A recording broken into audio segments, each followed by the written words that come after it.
श्रीमद् भागवत महापुराण की जय।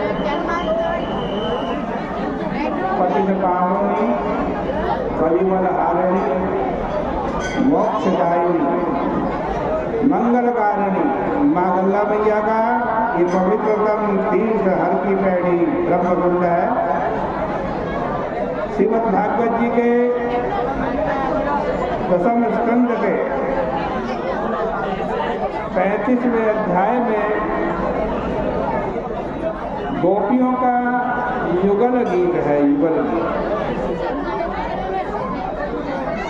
देखो, जब भगवान श्री कृष्ण गैयाएं चराने के लिए चले जाते थे तब ये गोपियां बड़े कष्ट से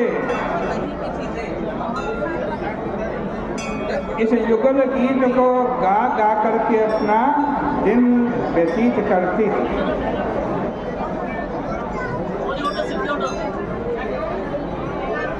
चौबीस श्लोकों में भगवान के स्मरण का उनका मधुर गान इस प्रकार से चलता। वाम बाहु कृष्ण पाद कठोरो वलगित घोर धरार वितवेन ओम रांगोली भीराश्रित मार्गम गोप्य ईरयति यत्र मुकुंद। श्याम सुंदर जब अपनी बाईं बाहु को भुजा को उन भुजाओं पर अपने कपोलों को टेक कर यानी गालों को टेक कर अधरोष्ठ पर रखी हुई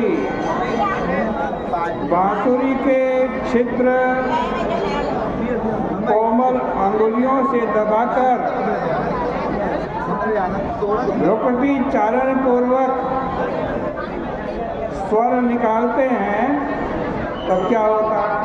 अर्थात जब भगवान बांसुरी बजाते हैं तो क्या होता? तब विमान पर बैठी देवांगनाएं भी आश्चर्यचकित रह जाती है। काम से व्याकुल हो उन्हें अपने शरीर के वस्त्रों का भी ध्यान नहीं रहता। ब्रज की गौएं, सांड और मृगों के झुंड दूर दूर से आकृष्ट हो वहाँ चले आते हैं जब भगवान बांसुरी बजाते। मुंह में घास दबाए चित्र की तरह खड़े रह कर वे कान लगा करके उस भगवान की बांसुरी की ध्वनि को श्रवण करते। नदियों की गति रुक जाती है, उनके वक्ष और लताओं के भी रोमांच छा जाते हैं। सर्वों से मधुर धारा चलती है। हंस, सारस आदि पक्षी भगवान के समीप पे बैठ जाते हैं और नेत्र बंद करके मौन हो करके उस भगवान की बांसुरी की ध्वनि को सुनते हैं। मेघ भी मंद मंद गर्जना कर भगवान पर छाया कर देते हैं। इंद्र आदि देवता भी आज जब भगवान की बांसुरी की ध्वनि सुनते हैं तो ये निश्चय करने में असमर्थ हो जाते हैं कि भगवान कौन से स्वर में गा रहे हैं, कौन सा राग गा रहे हैं। कितनी हिरणियां जब भगवान की बांसुरी की ध्वनि सुनती हैं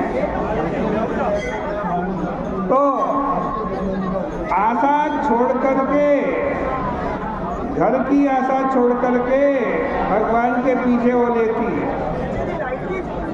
और शाम को जब भगवान घर वापस लौटने लगते हैं तब ब्रह्मा जी कितने ही देवता उन्हें मार्ग में घेरकर उनकी स्तुति करने लगते हैं। बड़ी कठिनाई से किसी तरह सायंकाल चंद्र के समान श्री कृष्ण का दर्शन मिल पाता। गोपियाँ कह रही हरी सखी, उस समय उनका सुंदर मुख देख करके हमारा सारा ताप दूर हो जाता है। सुखदेव जी कहते हैं राजन, एवं ब्रजस्त्रियो राजन कृष्ण लीला गायति रे मेरे हस्तो तच्चिंता तन्मनस्का महोदय। इस प्रकार गोपियों के चित्त भगवान की लीलाओं के गान द्वारा उन्हीं में लगे रहते और दिन भी इन्हें वियोगजन्य उनको दुख नहीं होता दिन में। इस प्रकार श्रीमद् भागवत महापुराण के दसम स्कंद का ये 35वां अध्याय परिपूर्ण होता है।